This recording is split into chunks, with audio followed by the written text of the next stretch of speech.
আমরা বিভিন্ন সময়ে সিন্ধু সভ্যতার উপর আলোচনা করেছি। আমাদের দুজনের আলোচনা শান্ত সভ্যতা মানে প্রাচীন সভ্যতা কেন্দ্রিক হচ্ছে, আরো বিশেষ করে ভারতীয় যে উপমহাদেশের যে প্রাচীন সভ্যতা তাকে কেন্দ্র করে আমাদের আলোচনাগুলো হচ্ছে। সাধারণত আমাদের দুইজন যখন আমরা আলোচনায় বসি, তো এক্ষেত্রে আজকে আমরা সিন্ধু সভ্যতার উপর অনেকগুলো আলোচনা হয়েছে আমাদের। আজকে সিন্ধু সভ্যতার পটভূমি নিয়ে একটা আলোচনা করতে চাই, যে কিভাবে এরকম একটা শান্তিপূর্ণ, এত উন্নত নাগরিক সভ্যতা শান্তিপূর্ণভাবে গড়ে উঠলো। তার পেছনের পটভূমিটা কি হতে পারে যেটা মানুষকে শান্তিপূর্ণভাবে সভ্যতা নির্মাণে নিয়ে যেতে পারে, অনুপ্রাণিত করতে পারে। মানুষ তো সভ্যতায় আসতে চায় না। আমার তো অভিজ্ঞতা আছে যে মানুষ তার প্রচলিত জীবনের বাইরে সহজে যেতে চায় না। যেমন আমি গারোদের উপরে কাজ করতে গিয়ে দেখেছিলাম, গারোরা বাঙালিদের সঙ্গে বা সমতলের অধিবাসীদের সঙ্গে হাজার হাজার বছর ধরে বা মানে আমাদের জানা নেই এত কাল ধরে তারা এক ধরনের পাশাপাশি অবস্থান করেছে। গারোদের এলাকা আলাদা, বাঙালিদের এলাকা, অসমিয়াদের এলাকা আলাদা। গারো সাধারণত মেঘালয় কেন্দ্রিক, মেঘালয় যে তোমার যে পর্বত বা পাহাড় অঞ্চল যেটা, সেটার ভেতরে মূলত ছিল, চারপাশেও ছিল, এর বাইরেও ছিল। নেত্রকোনা এসব এলাকা প্রচুর গারো একসময় ছিল, যেহেতু গারোরা বাস করত। তো তারা পাশাপাশি দুটো জনগোষ্ঠী বাস করছে, অথচ তারা দেখছে বাঙালিদের মতো করে তারা জীবন চাইলে হয়তো করতে পারতো, করে নেই। তারা এমন কিছু করে নেই যাতে পিতৃতন্ত্র চলে আসতে ঢুকে যেতে পারে তাদের ভেতরে। সুতরাং তারা তোমার লাঙ্গল চাষে যায়নি। মাতৃতান্ত্রিক সমাজ ছিল, মাতৃতান্ত্রিক সমাজ ছিল। মাতৃতন্ত্রকে রক্ষা করার জন্য তারা যাবতীয় আয়োজন করেছিল। সুতরাং তারা লাঙ্গল চাষ ঢুকতে দেয়নি, জুম চাষ করেছে। ওই এক ধরনের বাগিচা চাষ বা উদ্যান কৃষি বলে, হর্টিকালচার ইংরেজিতে। এই হর্টিকালচারে তারা ছিল, তারা ওখান থেকে প্লাউ কাল্টিভেশনে যায়নি, লাঙ্গল ভিত্তিক জমি চাষে যায়নি। এটা যেতে দেয়নি, আগেকার কথা আমি বলছি, যতদিন তারা স্বাধীন ছিল গারোরা। ওই এলাকা তো বহুকাল সেদিন পর্যন্ত স্বাধীন ছিল। সম্ভবত 1872 সালে ব্রিটিশরা প্রথম পদানত করে গারো অঞ্চলকে, তার আগে মতো কেউ ওখানে প্রবেশ করতে পারেনি, ঢুকতে পারেনি। তো এমনি ওরা দুর্ধর্ষ যোদ্ধাও ছিল, এটাও ঠিক। তো গারো নারীরা যুদ্ধটা সাধারণত করতো না, পুরুষরাই করতো সাধারণত। পুরুষের দুর্ধর্ষ যোদ্ধা ছিল, যুদ্ধ হয়ে যেত, তারা ফিরে যেত, পাতৃতন্ত্রকে মেনে নিত। এটা ছিল তাদের ব্যাপার। যেমন বড় বড় গাছ, ভারী কাজ যেগুলো করতে হতো, এগুলো পুরুষরা করতো। বড় বড় গাছ কেটে ওই জমি চাষের উপযোগী জুম চাষ পুরুষরা তখন। ওই ভারী কাজ কাটা, সেগুলো গুঁড়ি বহন করা, ওগুলো একটা জায়গায় স্তূপ করে শুকাতে দেওয়া, তারপর তাতে আগুন ধরিয়ে দেওয়া, এই কাজগুলো হয়ে গেলে নারীদের কাজ শুরু হতো। কিন্তু কারোরা ওইটি মেনে নিয়েছিল, পুরুষরা ওই মাতৃতন্ত্র রক্ষার জন্য তারা নিজেরাই যুদ্ধ করেছে, চেষ্টা করেছে, পাহারা দিয়েছে, মাতৃতন্ত্রের প্রহরী হিসেবে কাজ করেছে। অর্থাৎ নারীর আধিপত্যকে রক্ষা করেছে গারো পুরুষও সর্বযত্নে। এক্ষেত্রে তারা কোনো চেষ্টা ত্রুটি করে নাই। এটা বোঝা যায় যে ওরা ওই জীবনে বাইরে যাবে না, যে জীবন তাদের চিরপরিচিত, এর বাইরে যাবে না। তাহলে সভ্যতা এটা তো আদিম জীবন ছিল, অবারিত প্রকৃতির সন্তানের মতো মানুষ ঘুরে বেড়াতো, পশু শিকার করতো, ফলমূল সংগ্রহ করতো, মুক্ত জীবন, কোনো বন্ধন ছিল না, জমির সঙ্গে বাধা জীবন ছিল না, তাকে অনেক বাধ্যবাধকতার মধ্যে যেতে হয়নি। আর এই নগর সভ্যতা করা তো প্রশ্নে ওঠে না। এর জন্য যে শ্রম দিতে হয়, কষ্ট করতে হয়, একদল মানুষকে আরেকদল মানুষ প্রায় মানে সাধারণত অন্য সব সভ্যতায় দেখা যায় প্রচণ্ডভাবে জবরদস্তি করে কাজ করায়, বাধ্যতামূলক বল প্রয়োগ করে, ভীতি সঞ্চার করে, কষ্ট দিয়ে শ্রম করে, তাদের শ্রমকে আত্মসাৎ করে তাদেরকে দিয়ে কাজ করিয়ে তাদের ফসল থেকে ভাগ নিয়ে তারা নিজেরা সভ্যতার মানে সৌধ নির্মাণ করত। আমি সব সভ্যতার কথা বলছি, সিন্ধু সভ্যতায় ফর্মটা আলাদা, মানে জবরদস্তি দেখা যাচ্ছে না, অথচ সুউন্নত সভ্যতা করেছিল, সুপরিকল্পিত নগর, কি অসাধারণ তার পরিকল্পনা, নগরগুলোর পরিকল্পনা ছিল। মানে রাস্তা উত্তর দক্ষিণ পূর্ব পশ্চিম সোজাসুজি মানে 90 ডিগ্রিতে ছেদ করে যেত, সমস্ত নগর গোছানো সাজানো গোছানো হতো, মানুষের সুখ স্বাচ্ছন্দ্য কল্যাণের প্রতি, সাধারণ মানুষের প্রতি। হ্যাঁ, অসাধারণ মনোযোগ ছিল একটা সভ্যতার। এটা ব্যতিক্রম। অন্যান্য সভ্যতা দেখা যাচ্ছে মারমার কাঠার ধর মানে মারমার এই অবস্থা। অন্যান্য জনগোষ্ঠীগুলোকে তারা অধীনস্থ করে দাস করে তাদের বাধ্য, কারণ মানুষ তো তার পরিচিত জীবনের বাইরে যেতে চায় না। ওই যে গারোদের কথাই বললাম, আরো দৃষ্টান্ত দেওয়া যায়। আমি সাঁওতালদের দৃষ্টান্ত দিতে পারি। আমি সাঁওতালদের জীবনে দেখেছি কিছুটা। তো আমাদের এলাকায় তো, আমার বাড়ি তো দিনাজপুর জেলায়, ওগুলো সাঁওতাল, আমাদের গ্রামের পাশেই সাঁওতাল পল্লী আছে, আমি সেখানেও গিয়েছি। আর এমনিও আমি কৃষক আন্দোলন করতে সাঁওতালদের মধ্যে তো আমাকে যেতে হয়েছিল, দেখেছি। তো তারা বাঙালির আবেষ্টনের মধ্যে থেকেও তারা দূরত্ব বজায় রাখে এই সমাজের সঙ্গে। ওদের একটা জীবনে তারা আবদ্ধ হয়ে থাকতে চায়, এর মধ্যে তারা সুখ স্বাচ্ছন্দ্য সবকিছু, গৌরববোধ, গৌরববোধ আর সাংঘাতিক গৌরববোধ সাঁওতালদের। আমাদের সঙ্গে এক সাঁওতাল ভদ্রলোকের, সাঁওতাল উনি নেতা ছিলেন, এখন যাই না মানে কতকাল আগে তার সঙ্গে আর বহুকাল দেখা নাই। তো উনি বলছিলেন যে আপনাদের নিয়ে আমরা তামাশা করি, বাঙালিদের নিয়ে। কিরকম? আমরা বলি যে ইয়ে ইয়ে কিরকম, বাঙালি দেখো দুনিয়ার যত পাপ করে বাঙালিরা, চুরি বাটপাড়ি ধর্ষণ, এগুলো আমাদের মধ্যে নাই। আর আমাদের মধ্যে দেখো কোনো কানা নাই, খোঁড়া নাই, এই তেড়া বেঁকা নাই, এই যত তেড়া বেঁকা মানুষ দেখবে এগুলো সব বাঙালি। এত পশ্চাৎপদ জীবন, কিন্তু গৌরববোধটা তাদের মধ্যে আছে, সাংঘাতিক গৌরববোধ। হ্যাঁ, এটা আঁকড়ে তারা ধরে থেকেছে। এইটা নিয়ে তারা হাজার হাজার বছর ধরে সভ্যতার পাশে, সভ্যতার হ্যাঁ পাশে, তার জঙ্গলের মধ্যে থেকে। গারোরাও মানে গারোদের পাশাপাশি তো বাঙালিরাও কৃষিভিত্তিক, লাঙ্গল ভিত্তিক কৃষি ছিল, কিন্তু ওরা লাঙ্গল ভিত্তিক কৃষিটা গ্রহণ করে নেই। সভ্যতার একটা কষ্ট আছে, যন্ত্রণা আছে, এইটা আসলে যে নতুন যারা এটা মেনে নিতে পারে না। তাহলে সিন্ধু সভ্যতা এমন কিছু দিয়েছিল যে যেখানে সভ্যতা ওই কষ্টের চেয়ে সুখটা অনেক বেশি ছিল। অন্যান্য সভ্যতা এই জন্য যেভাবে জবরদস্তি করতে হয়েছে, বন্দি করতে হয়েছে, চাবুক মারতে হয়েছে, দাস করতে হয়েছে মানুষকে, হ্যাঁ, ধ্বংস করতে, হত্যা করতে হয়েছে, সিন্ধু সভ্যতা এই ধরনের কোনো চিহ্ন পাওয়া যাচ্ছে না। এখন এটা কি করে সম্ভব যে একটা মানে বন্য জীবন থেকে, আদিম জীবন থেকে সভ্য জীবনে এই একটা অঞ্চলের বিপুল সংখ্যক মানুষকে নিয়ে আসা হয়েছিল। প্রত্নতাত্ত্বিকদের হিসাবে তো সাধারণভাবে যেটা বলে যে 50 লক্ষের মতো মানুষ সিন্ধু সভ্যতায়, মানে যখন তার পূর্ণমাত্রায় বিকশিত হয়েছিল তখন সেখানে 50 লক্ষের মতো মানুষ ছিল। ইয়েতে এক মহেঞ্জোদারোতে তো 40 থেকে 80,000, 80,000 মহেঞ্জোদারোতে 80,000, হরপ্পায় বলে যে 40,000, 40,000 মহেঞ্জোদারোতে 80,000 মানুষ বাস করতো। তাহলে কি বিপুল পরিমাণ মানে মানুষ ছিল নগরগুলোতে।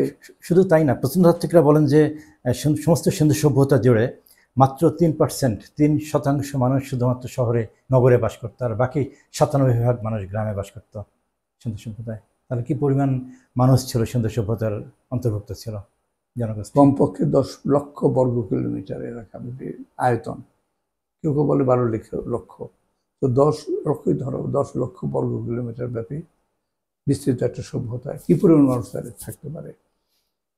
এই যে বিপুল সংখ্যক মানুষকে একটা সভ্যতা কিভাবে আকৃষ্ট করেছে, এইটা একটু তুমি সংক্ষেপে বিষয়টাকে তুলে ধরো।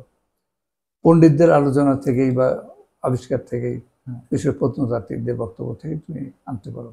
সিন্ধু সভ্যতার প্রথমে এটা বলতে হয় যে সিন্ধু সভ্যতা কোন অঞ্চলে বিকাশ লাভ করেছিল। সেটা হলো আজকের আফগানিস্তানের উত্তর পূর্ব অংশ থেকে শুরু করে সমস্ত পাকিস্তান জুড়ে, আর ভারতের উত্তর পশ্চিম অঞ্চলে, অর্থাৎ ভারতের কাশ্মীর থেকে শুরু করে উত্তরপ্রদেশ, হরিয়ানা, রাজস্থান, তারপরে ইয়েতে গুজরাট, এবং এই অঞ্চলটা আর কি, পুরো অঞ্চলটা জুড়েই, রাজস্থান, গুজরাট, এই অঞ্চলটা জুড়েই সিন্ধু সভ্যতা বিকাশ লাভ করেছিল। তো এই অঞ্চলে আমরা যদি ইতিহাসটার দিকে তাকাই তাহলে দেখা যাবে যে পাকিস্তানের পটোয়ার মালভূমিতে আজকে থেকে 20 লক্ষ বছরেরও আগে মানুষের উপস্থিতি পাওয়া গেছিল।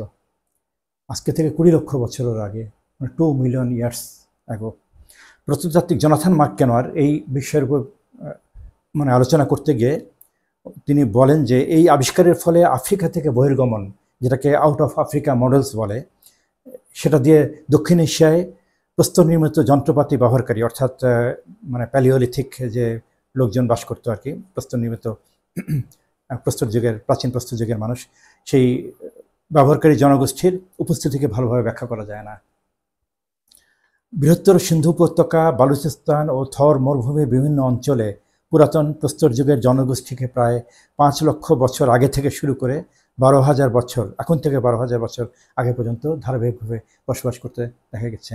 এটা হলো কেনোয়ারের বক্তব্য বলছি। কিন্তু বসন্ত সিন্ধে, যিনি রাখিগাড়ি হলো সিন্ধু সভ্যতার একটা খুব গুরুত্বপূর্ণ নগর, যেটা হরিয়ানায়, ভারতের হরিয়ানা অবস্থিত। সেখানে উনি খনন কাজে জড়িত ছিলেন, নেতৃত্ব দিয়েছিলেন খনন কাজের। তো সেই বসন্ত সিন্ধে, অধ্যাপক বসন্ত সিন্ধে, তার একটা মন্তব্য, একটা আলোচনায়, 1 বছর আগের একটা আলোচনায় উনি একটা মন্তব্য করেছিলেন।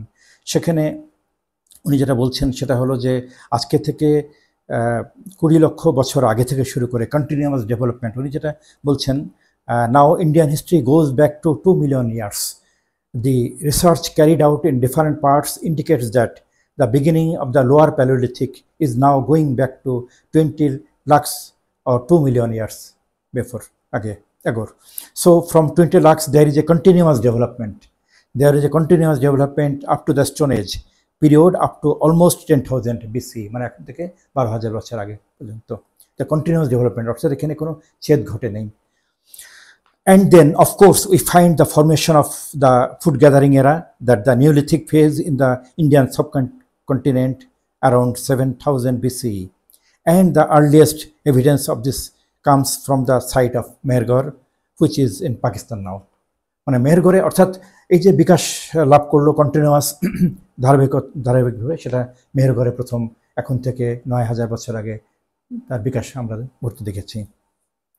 আর এটাকে মানে এটা থেকে আরও ব্যাখ্যা করেন আর কি প্রত্নতাত্ত্বিকরা, যে আজকে থেকে সেই 9,000 বছর আগে, যখন শুধু মেহেরগড়ে না, আফগানিস্তান, বালুচিস্তান ও সিন্ধু উপত্যকার বিভিন্ন অংশ জুড়ে কৃষি ও পশুপালন ভিত্তিক বিভিন্ন জনগোষ্ঠীকে দেখতে পাওয়া গেছে এই 9,000 বছর আগে। তো এই হলো সিন্ধু সভ্যতার মানে বিস্তীর্ণ অঞ্চল জুড়ে একটা বিকাশ প্রক্রিয়া আমরা দেখতে পাচ্ছি। আর মেহেরগড়ে যখন এখন থেকে 9,000 বছর আস্তে আস্তে সেখানে মানে স্থিরশীল স্থিরশীল বসতি দেখতে পাওয়া যায়, যেটা আস্তে আস্তে বিকাশ লাভ করে। এবং সিন্ধু সভ্যতা যখন 2600 খ্রিস্টপূর্বাব্দে সিন্ধু সভ্যতার সূচনা হয়, তখনই সেই মেহেরগড় বসতিটা পরিত্যক্ত হয়। আর মেহেরগড়ে আরেকটা ইন্টারেস্টিং জিনিস ছিল, মেহেরগড়ে মানে 400 খ্রিস্টপূর্বাব্দের দিকে, 4000 খ্রিস্টপূর্বাব্দের দিকে প্রথম খাল পাওয়া গেছিল, একটা ক্যানেল, ইরিগেশন ক্যানেল। এটা খুব ইন্টারেস্টিং। তার মানে কৃষিতে সেচ তখন থেকে শুরু হয়েছিল। আরও ইন্টারেস্টিং জিনিস হলো, প্রথম মানে এটা হলো সমস্ত বালুচিস্তান জুড়ে এবং সিন্ধু প্রদেশের, ভারত পাকিস্তানের সিন্ধু প্রদেশের কিছু অংশে, মানে এটা পশ্চিম অংশের দিকে বহু বাঁধ পাওয়া গেছিল, নদীর মধ্যে আড়াআড়িভাবে নির্মিত বাঁধ, যেগুলোকে গবরবন্ধ বলে স্থানীয় ভাষায়, যেগুলোকে গবরবন্ধ বলে। তো সেই বাঁধগুলো সেচের কারণে নির্মাণ করা হতো। সবচেয়ে প্রাচীন যে বাঁধটা পাওয়া গেছে, যেটাকে ওল্ডেস্ট ড্যাম বলছে আর্কিওলজিস্টরা বলছেন আর কি, তো সেটা হলো সিন্ধু প্রদেশে পশ্চিমে একটা বাঁধ, যেটা প্রায় খ্রিস্টপূর্ব 4,000 বছরের মতো আর কি, এখন থেকে খ্রিস্টপূর্ব 4,000 বছর, এখন থেকে প্রায় 5.5 বা 6,000 বছর আগে। সেটা হলো সর্বপ্রাচীন বাঁধ দেখা গেছে। এবং সমস্ত বালুচিস্তান জেলায় 100-র বেশি বাঁধ পাওয়া গেছে সিন্ধু মানে বালুচিস্তান এবং সিন্ধু প্রদেশের পশ্চিম অংশে। তো তাতে মনে হয় যে প্রত্নতাত্ত্বিকরা অনেকেই মনে করেন যে এই বাঁধগুলোকে সেচের জন্য ব্যবহার করা হতো, নদীর জলকে আটকে, যেটা জলটা যখন উপচে পড়তো তখন সেটাকে সেচে ব্যবহার করা হতো। সেই পলিটাকে এটা নিয়ে তো আমরা আর্যজন সিন্ধু সভ্যতায় বিস্তারিত আলোচনা আছে আমাদের, তাই না? তো এটা দিয়ে সিন্ধু সভ্যতার সমৃদ্ধির একটা সবচেয়ে বড় উৎস ছিল এই বাঁধভিত্তিক সেচ ব্যবস্থা, যেটা আমরা আর্যজন সিন্ধু সভ্যতায় আমাদের উভয় রচিত, সেখানে আমরা আলোচনা করেছি। আরো বিভিন্ন লেখাতে বলেছে যে সাম্প্রতিক সিন্ধু থেকে গঙ্গা সভ্যতার পথযাত্রা, প্রথম খণ্ড দ্বিতীয় খণ্ডে আমরা আলোচনা করেছি। অন্যান্য লেখাতেও আমাদের আলোচনা আছে এই বিষয়ের উপরে। এই মোটামুটি প্রত্নতাত্ত্বিকভাবে তার একটা বিকাশ প্রক্রিয়া সিন্ধু সভ্যতার বাঁধভিত্তিক সেচ ব্যবস্থার। এক্ষেত্রে এটা বুঝলাম, ধারাবাহিকতাটা বোঝা যাচ্ছে। আসলে ভারতে যেটা হয়েছিল সেটা হচ্ছে এখন যেটা বোঝা যাচ্ছে, সভ্যতাটা 1-2,000-10,000 বছরের ইয়েতে গড়ে ওঠে নাই, চেষ্টার মধ্যে দিয়ে গড়ে ওঠে নাই। এর পিছনে লক্ষ লক্ষ বছরের মানুষের ইতিহাস আছে। এই লক্ষ লক্ষ বছর মানুষ পাশাপাশি অবস্থান করেছিল, থেকেছে। বিভিন্ন এর মধ্যে আইসেস গেছে, আবার আইসেস দূর হয়ে গেছে, আবার নতুন করে আইসেস এসছে, এগুলো পার হয়েছে। এর মধ্য দিয়ে মানুষের পারস্পরিক সহনশীলতা একটা ঐতিহ্য গড়ে উঠেছে। ভগবান সিং যেটা ধরেছিলেন, ভেদিক হরপ্পান্সের যে বিষয়টা বলেছিলেন, যে আইসেজের মধ্যে ভারতবর্ষে ট্রান্সফরমেশনটা দক্ষিণ ভারতের অঞ্চলে উনি অনুমান করেছিলেন, যে সমস্ত পৃথিবী তো তখন হিমযুগে অধীনে চলে গেছিল, ভারতের এই অঞ্চলটা দাক্ষিণাত্য বিশেষ করে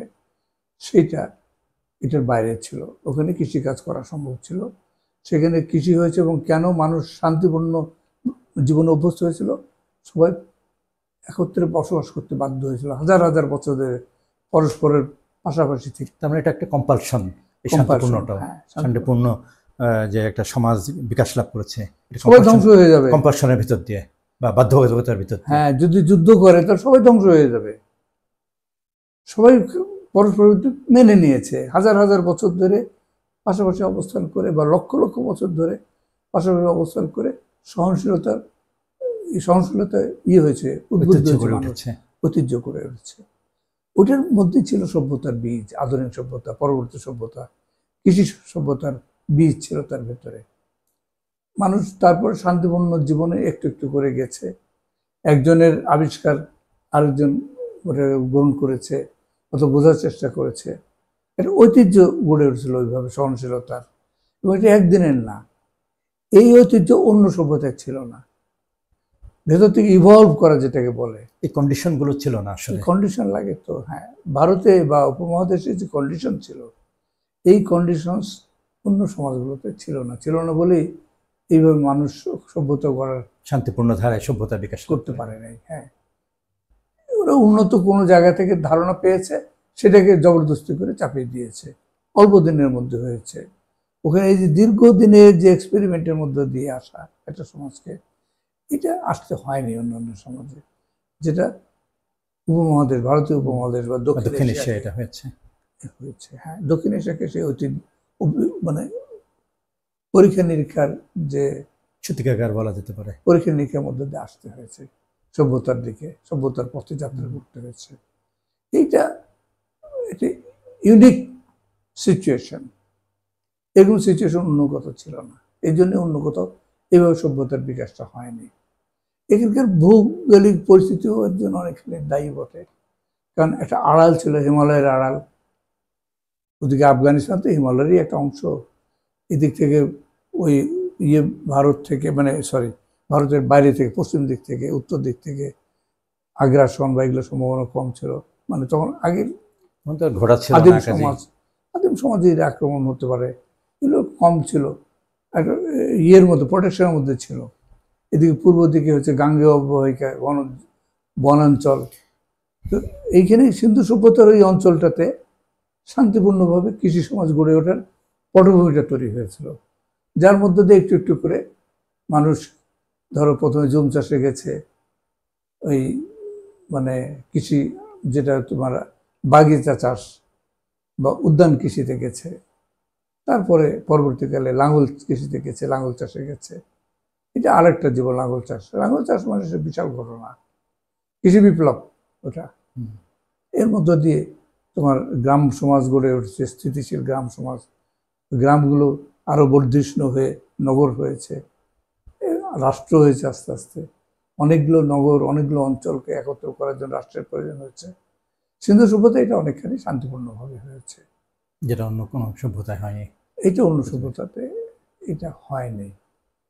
এই কন্ডিশনস হচ্ছে, মানুষরা অ্যাকসেপ্ট করতে চায় না সভ্যতাকে ওইভাবে, ওই অভিজ্ঞতা অন্যদের নাই।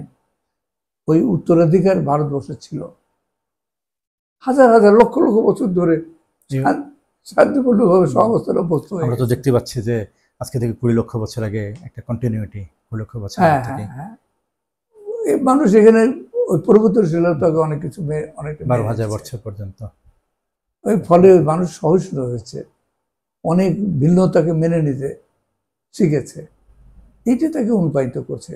তারপরে তোমার যখন উন্নত জীবন পেয়েছে, কৃষি জীবন পেয়েছে, উন্নত সব কৃষি সমাজ পেয়েছে, নগর সমাজ পেয়েছে, আরো বেটার লাইফ পেয়েছে, তখন সেখানে তার বিরুদ্ধে ওইভাবে হয়নি, প্রতিরোধগুলো ওইভাবে গড়ে উঠতে পারেনি, দাঁড়াতে পারেনি। হ্যাঁ দাঁড়াতে হ্যাঁ, পারেনি। এই জন্য ওরকম ভাবে ভায়োলেন্সের প্রয়োজন হয়নি, বড় প্রয়োজনটা খুব কম হচ্ছে। হয়েছে কোথাও কোথাও, হয়েছে, হয়নি তা না একেবারে। অত স্মুথলি সভ্যতা এগিয়েছে এটা মনে করার কারণ নেই, কিন্তু ওইভাবে না, তুলনায় অনেক কম। অনেক নমনীয়, Violence হলেও অনেক সেটা তুলনায় নম্র কম। ভাবে সভ্যতা এখানে তৈরি হয়েছে, সভ্যতা এগিয়েছে, এটি মনে হয় আর কি। তো সেদিক থেকে আমাদের এই ইতিহাসের এই দিকটার দিকে দৃষ্টি দেওয়া দরকার, বোঝার চেষ্টা করা উচিত, উপমহাদেশের অতীতকে ভিন্নভাবে বোঝার চেষ্টা করা উচিত। এবং ভারতবর্ষ আসলে এক অর্থে ভিন্ন, সমস্ত পৃথিবী থেকে অনেক ভিন্ন। এর যে উত্তরাধিকার, এটা ভিন্ন অনেকখানি। এখানে এই জন্যই এখান থেকে সম্ভব ওই নিরীশ্বরবাদী ধর্মের উদ্ভব, বৌদ্ধ ধর্ম, জৈন ধর্ম। এটা একটা আশ্চর্য ঈশ্বরই ব্যাপার। নাই, ঈশ্বরই নেই অথচ ধর্ম। ধর্ম, ঈশ্বর বিশ্বাস নাই, বিশ্বস্রষ্টা নাই, অথচ ধর্ম। পরজীবনকে বিশ্বাস করে না, যে কবরও দেয় না মৃতদেহের। ওটা ইয়েতে সিদ্ধ সভ্যতা আমরা সেটা অনুমান করি, সেটা তো তুমি তো এই সম্পর্কে আরো জানো যে তার একটা আলোচনায় করা যাবে। হ্যাঁ, যে সিন্ধু সভ্যতায় পরলোক বিশ্বাস, আমরা তো করেছি অন্য জায়গায় আলোচনা একটা করেছি, আলোচনায় পরলোক বিশ্বাস ছিল না সেভাবে সিন্ধু সভ্যতায়। যেটা থেকে যে সব দাহেরির কথাটা এসছে, দেহ হচ্ছে আবর্জনা, উড়িয়ে ফেলো, উড়িয়ে ফেলছো। আর সীমিত খুব সামান্য কিছু জনগোষ্ঠীকে কবর দেওয়া হতো, আর তাদের হলো খুব সস্তা জিনিসপত্র তাদের সঙ্গে দিত, যারা পরকালের যারা বিশ্বাস করতো। ওরকম খুবই ছোট্ট একটা গোষ্ঠী ছিল, এরা বিশ্বাস করতো না খুব পরকাল। ক্ষুদ্র ছিল তারা। হ্যাঁ, খুবই আফটার লাইফ বা পরকাল এরা বিশ্বাস করতো না।